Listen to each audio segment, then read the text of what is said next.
Our first panellist who will be presenting this afternoon is Julian Russ, who began working in Africa in 1995 as a sales representative for Heinemann Educational Publishers, with responsibility for the sales and promotion of the African Writers series.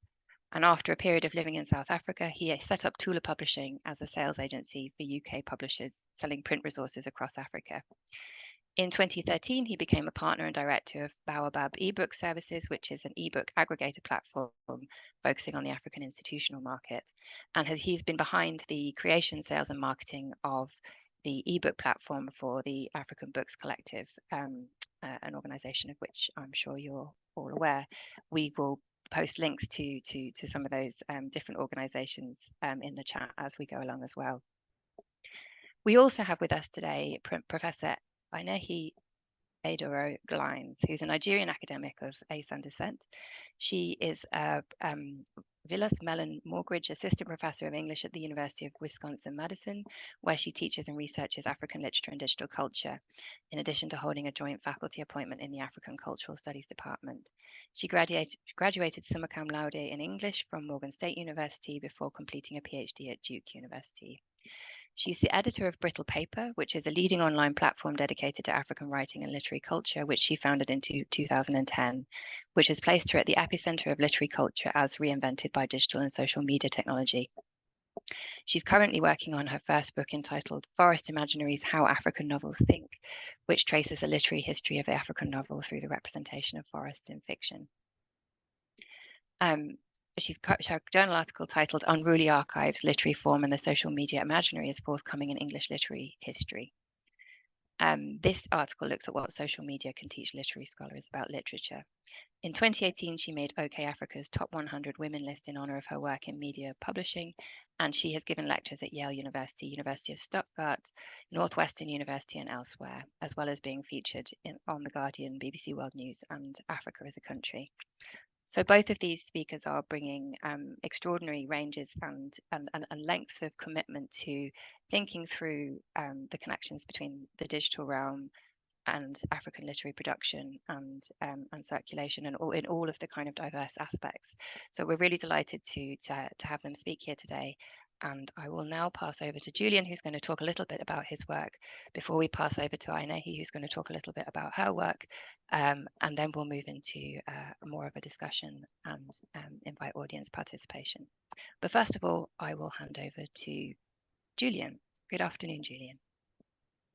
Good afternoon, everybody. First of all, apologies for any background noise. I'm currently sitting in the London Book Fair, which is started yesterday and continues until tomorrow. So I'm doing my best, and apologies if the Wi-Fi goes, and I will come back in. Well, it's a great privilege to be able to talk to you today about the African Books Collective. I'm sure many of you already know the history of the African Books Collective, but I thought I would just give a quick summary of it. Ben, could you change the slide, please?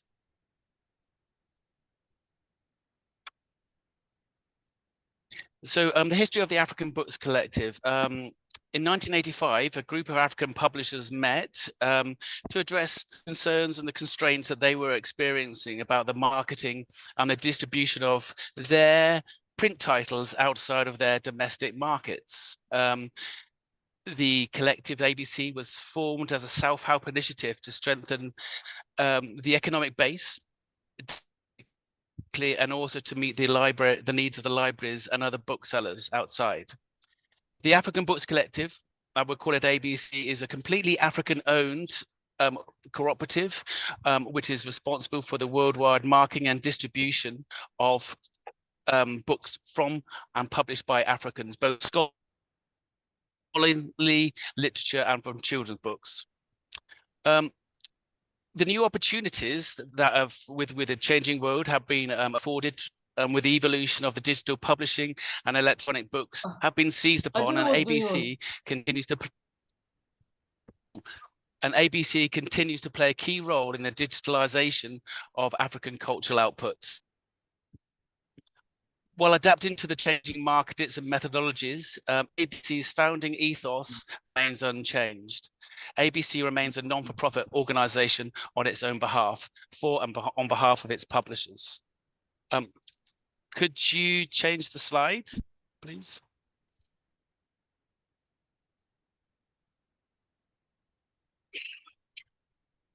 Ben, is it possible to move the slide? Okay, move it forward. So ABC pretty much started as a print distributor. So this involved the African publishers publishing their books and printing their books and moving those books physically to the UK, where they were held in the UK warehouse and distributed accordingly. A major change came in 2006, where ABC engaged Lightning Source in setting up print-on-demand distribution. This meant that many of their titles, the vast majority of their titles, were able to be printed on demand and reduce the need for the UK warehousing and distribution costs. In 2009, ABC entered its first ebook aggregator distribution agreement and continues to work with the major aggregators such as ProQuest, EBSCO, or Project Muse. But in 2022, ABC engaged a very exciting opportunity from the Virginia Academic Library Consortia, VIVA, who, through a particular funding initiative, wanted to buy and license the whole of the African Books Collective collection. This was the initiative behind ABC setting up its own platform. 2023 has now seen ABC selling its collections to the Nordic Africa Institute, Cambridge University, off its own platform. Can you move the slide, please?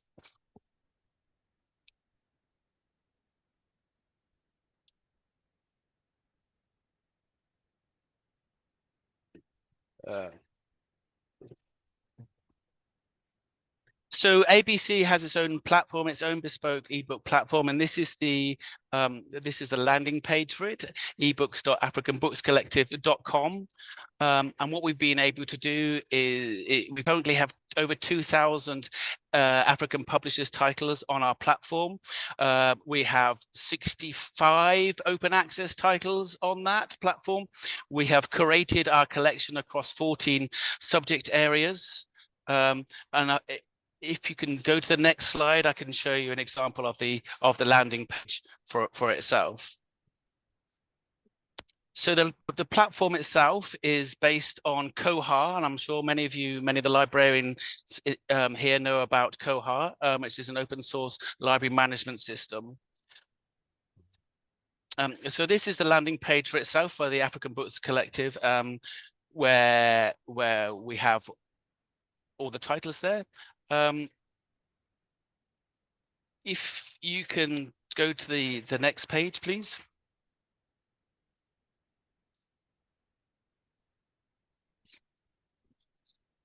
So why did the Africa Books Collective decide to create their own platform? Well, with the academic world moving more into the digital environment, ABC needed to be able to offer their content and for the publishers that they represent directly into this sector.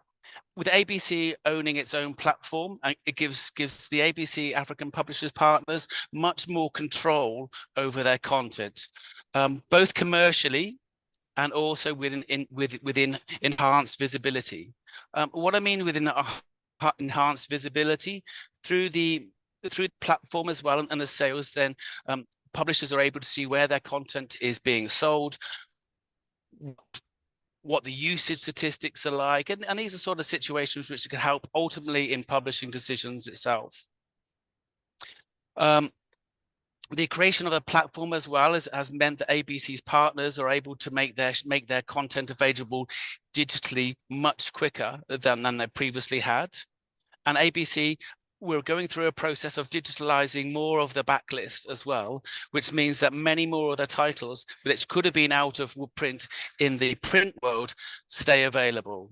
And so ABC, we call it African ABCP, is creating a digital archive for the African publishing partners which you have. And on to my last slide, if I may.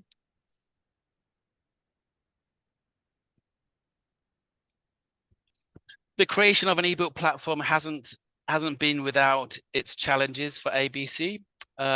we need to be able to offer the same functionality as other publishing platforms. ABC needs to integrate its title metadata into the major discoverability engines. So this could be Ex Libris or WorldCat, OCLC, EBSCO discoverability services. ABC as well has had to ensure that we have produced industry standard MARC records, which are then distributed. And of course, ABC has needed to ensure that the platform itself meets the international accessibility requirements. It's been very exciting adventure for us, and we're now able to, we're now adding probably we think about 200 more titles on a yearly basis to the platform, and we will be disseminating the metadata and the information through KBARTs and MARC records into the major discoverability systems. So that's the end of my presentation. I don't know if there's any questions that you'd like to ask, or I should wait until the end. Thanks, Julian. We'll do questions. We'll do questions a little bit later.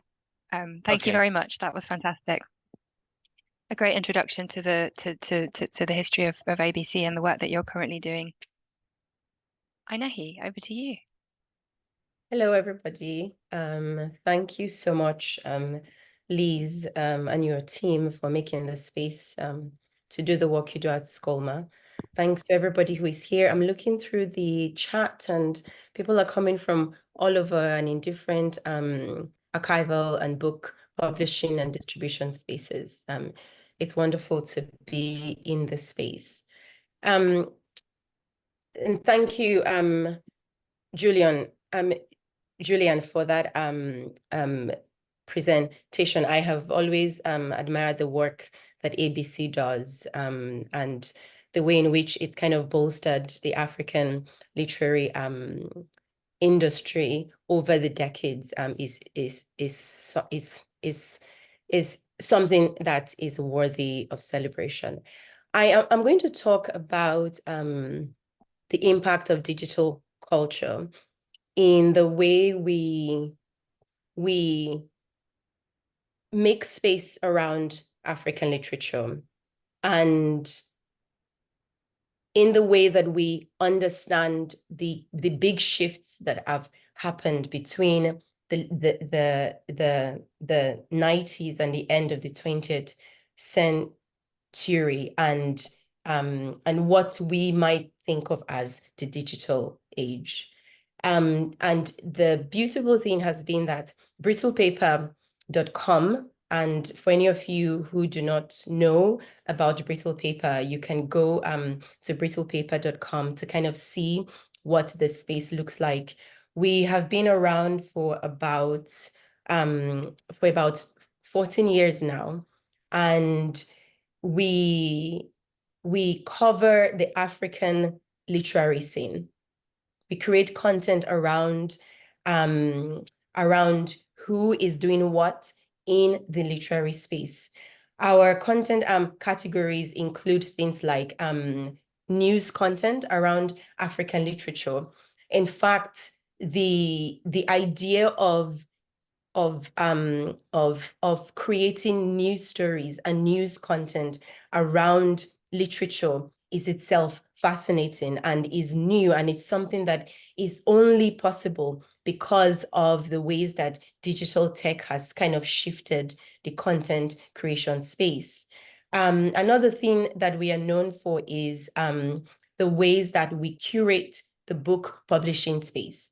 I mean, anyone who has not been living under the rock knows that African literature is going through a kind of unprecedented boom at the moment, that writers are writing in numbers never before seen, and books are being published in numbers never before seen. Spaces like Brittle Paper take on the responsibility of guiding readers in their journeys and encounters with the proliferation of African books.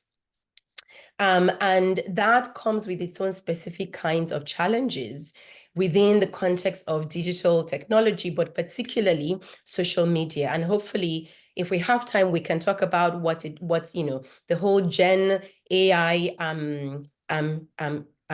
shift might mean, once again, for the ways that we understand books and how it centers literary culture. In addition to curating the book space, we also publish original works by new writers. Every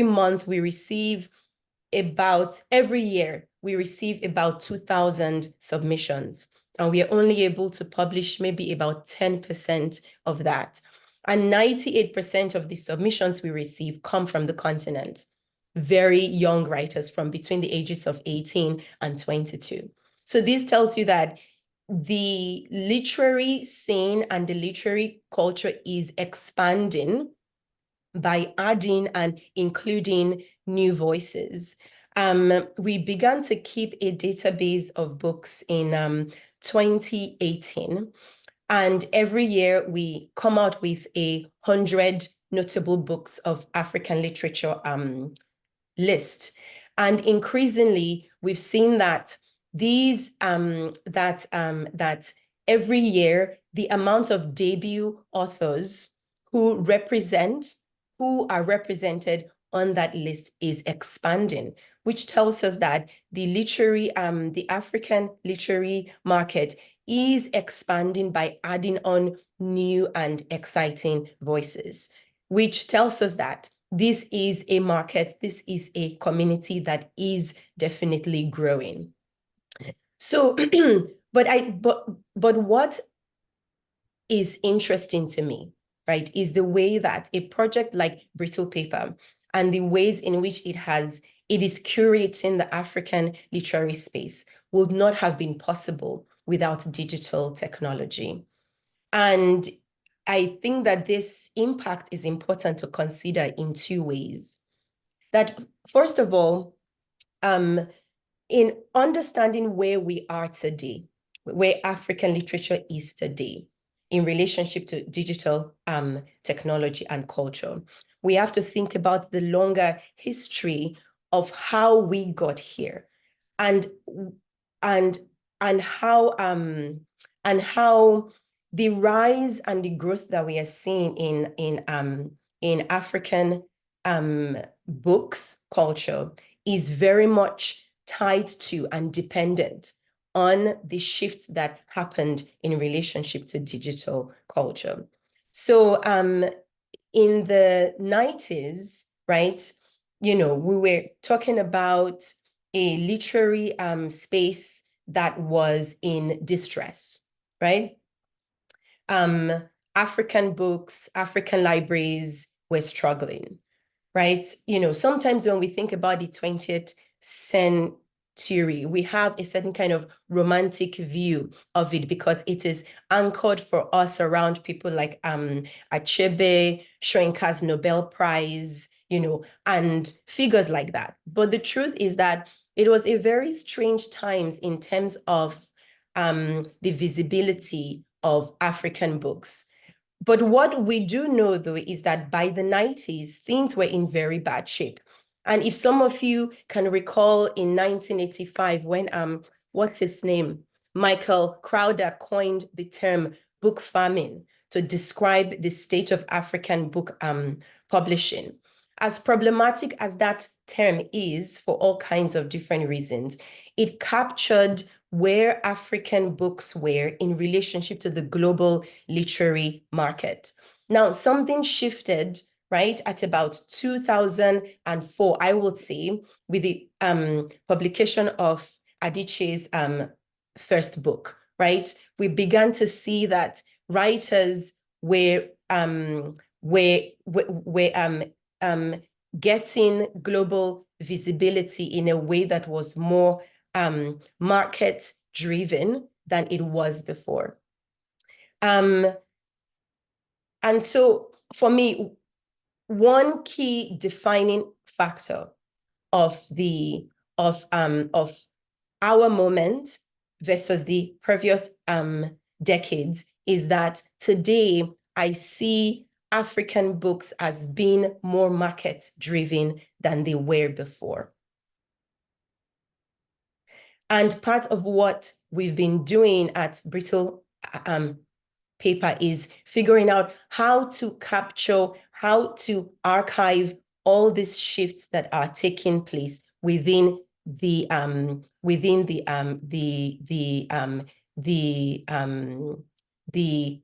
broader sphere. Give me 1 second. And so if you think about books, there are two key things that we do at Brittle Paper. We archive the literary space, and we provide visibility for African books. And sometimes I think that those two things are connected, but also different. That there is so much data and so much information out there around African writing, African books, authors, and what they do, that gives us a lot of content that we can archive and make available for readers. At the same time, the question of what it means to make African books and literature visible, especially within a social media space where the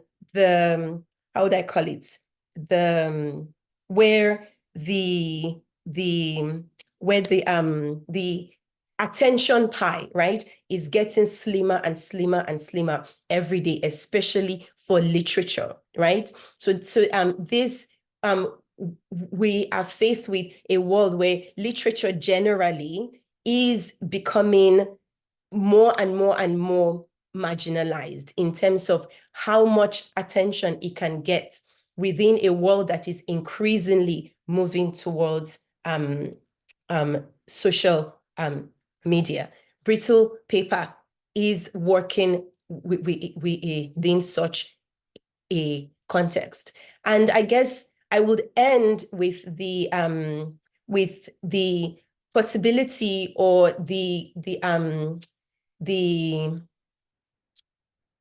sense that I imagine, at least I think a lot about what the explosion of content in an AI-driven future would mean for African literature in a world that is already struggling to find space to give attention to books. And I'm hoping that just as Brittle Paper has kind of made space for African literature to be visible within the web, within social media, that we are also able to evolve in ways that figures out how to center books and literature and writers and reading publics in a world that is centered on generative AI content. Thank you.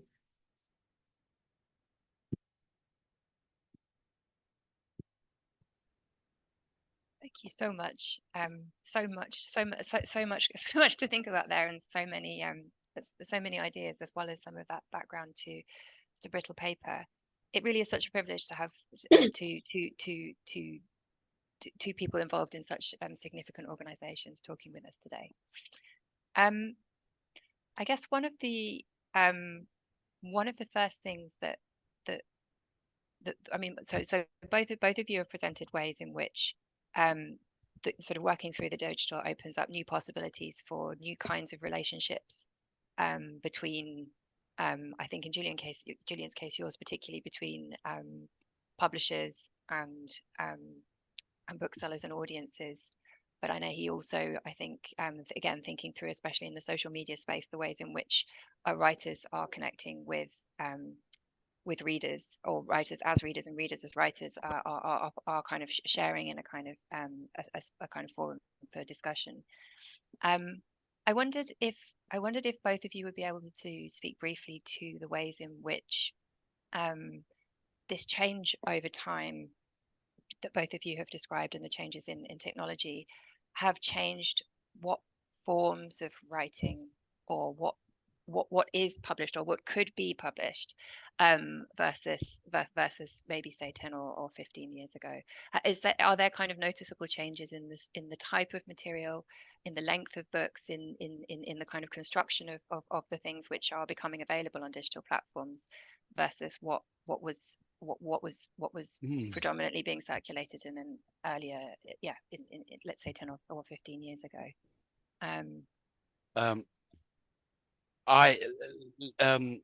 Liz, I don't think I can answer that question. I'm afraid I'm coming from the viewpoint of I'm afraid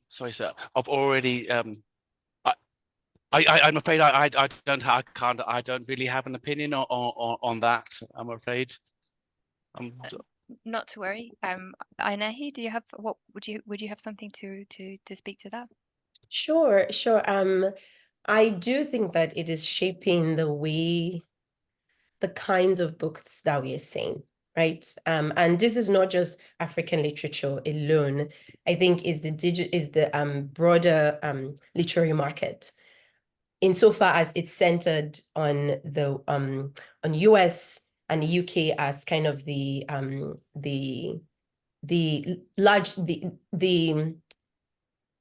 largest markets, right, for Anglophone books. I would say that there are several things that I have noticed. In the African side of things, there has been a shift away from an author-centered market and an author-centered kind of literary ecosystem to a reader-centered literary ecosystem. And I think you see this in the kinds of books being written themselves. We are in a space where, at a moment where, for example, we are seeing a spike in speculative fiction in African literature. We are seeing a spike in genre fiction in general, in crime, in science fiction, in romance fiction, in a way that we didn't see in the 20th century and a few decades ago. And for me, this is tied to an attempt to speak to a market that wants certain kinds of consumable content, right? That did not used to center, at least did not center African literature specifically. And these, again, I think is tied to the ways in which African literature has not always been market-driven. And when I mean market-driven, I mean that African books have always been kind of tied to educational networks, right? So if we think about Heinemann, and I imagine that Julian can speak to this. If we think about Heinemann, its development and how it came to be the center, really, of African publishing in the 20th century, there are ways in which it was still always connected to educational networks, right? The 21st century is the first time that we are seeing that African books are literally out in the open market, competing with everybody else, right? To be bought and sold in bookshops, on Amazon, and places like this. And it's meaning that the books have to be open about the kinds of things that they think about and engage with. This is not just the literature of colonialism any longer. Writers are exploring climate change, queer experiences, feminism, right? That there's a sense in which the ideological preoccupation of text is more fragmented than it used to be in the 20th century, right? And that readers want things, they want what they want, and writers are trying to kind of speak to the taste that readers have, as opposed to being guided by a kind of broader, grander ideological prerogative. I think if I can just add, across our range of titles, our 2,000 titles, the biggest interest that we have would certainly be for the African studies, African literature, and African poetry titles in that area there. We are, I think, knowing Yeah, I think those will be the major areas where, on a marketing point of view, on a sales point of view, we are selling that. But I still believe we are getting inquiries for the rest of the other genres that we have in there: law, social studies, history, children's books as well. Mm. And Julian, on that, would you say that there was I mean, from your experience, is there a shift as well in, I mean, I know he was talking about the kind of this more market-driven approach. Do you see that reflected in, so for example, are there now, I guess, is there a change in audience or market in We're the hoping, ebook platform versus I the think, print book? I think with, I think the genres of books which we have, and the reason for ABC creating with the platform was to make that audience, the academic library audience, to reach that audience more through its own platform. Previously, those titles may not been as visible as they could have been, because they could have been lost on some of the larger aggregator platforms as well. But we feel that with ABC having its own platform and being able to market and promote directly to universities and faculty members and libraries, that will allow for greater discoverability, greater awareness of those titles. Mm-hmm. Thank you. And I will hand over to the audience shortly, who I'm sure have their own questions for you both as well. I guess one of the other things that comes to mind is the ways in which the changes that you're describing affect the relationship that writers have with their audiences. So I know you've mentioned, I guess in particular, the ways in which writers might be responding, literally writing in kind of response to demand, in a more kind of market-driven demand. But in terms of the actual kind of the contact, or the kind of the spaces in which authors have to directly communicate around their writing. Julian, do you find that, I mean, through ABC's ebooks platform, do you have a sense that there's more of a dialogue, or that ebook platform has opened more of a dialogue for writers to speak to audiences overseas? I think the dialogue, primarily the dialogue will be from ABC to the publisher as well. ABC, as far as I know, don't directly have a dialogue with the authors. They have dialogues with the publishers in that situation. So ABC would be communicating to the publishers, saying that there is an opportunity, the books are being sold in this area, and so, or the usage statistics are in this area. So yeah, I don't know if I don't believe they go directly to the author. Mm-hmm. So I guess I was thinking about that kind of author meets kind of type format of encounter. So like, I guess the equivalent of a kind of a virtual book signing or something along those lines. But yeah, I don't know, that's not so much reflected in the kind of specific domain where you're focused on that No.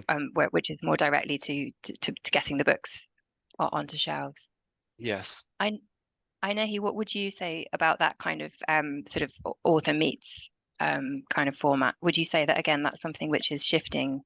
I mean, people are obviously communicating directly to their own audiences through kind of private email accounts, but I wondered whether that kind of the sense of a personal relationship between an author and an audience was shifting, and how you felt that shaped the domain. I think that's a very good question. I think, the one thing that social media and web culture, web technology more broadly has made possible is kind of cutting down on these distances that used to separate domains of culture, right? And one of those domains have been the domain of the reader and the domain of the author, right? And I think that from what we are seeing, especially currently, within the context of changes happening in social media creator economies, right, that authors are feeling more pressured, or I shouldn't say more pressured because it makes it seem like it's negative. They're seeming to be more open to interacting with audiences in ways that goes well beyond their status or their roles as authors, right? That they are sharing more kind of personal aspects of their lives on social media. They are wanting readers to connect with them in multiple ways. And sometimes I imagine that some authors are actually becoming more interesting than their books themselves, right? In the sense that if I follow somebody on Instagram or TikTok and you see the fascinating world or the fascinating content that they create around their lives as author, that in itself is becoming a new kind of archive, right? In addition to the books that they write that make them authors. And I think it's all very exciting in the sense that it creates a very layered experience between the writer and the reader. And it also, again, this is something that I imagine that librarians and archivists will be interested in. It produces all this paper trail of documents and content, and that we can then archive and think about around the world and the lives of an author, right? So that kind of author-reader dichotomy is not as simple anymore. It's, transacted through this really complex archive of content that I think, enriches everybody's experience, the reader as well as the author themselves. Thank you. So we're waiting for questions in the chat. So just to say, audience, please do put your questions in the chat, and we will or put your hands up as we go through, and we'll pass those questions on.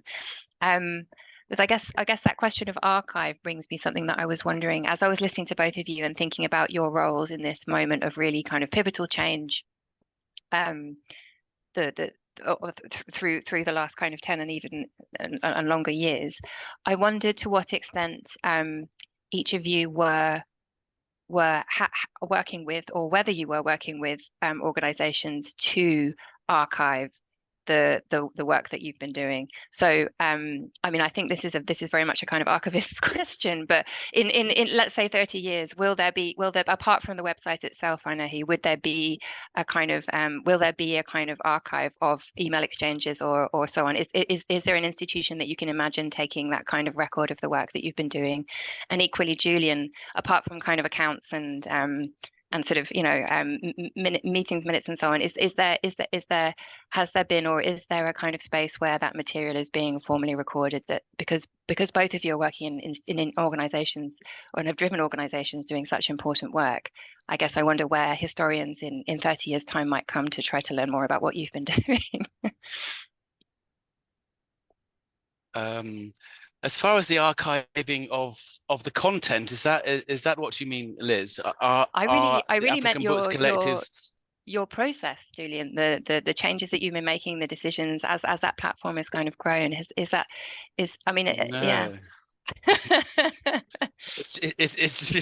It's just in a notebook, actually. So maybe that should be put somewhere. Yes.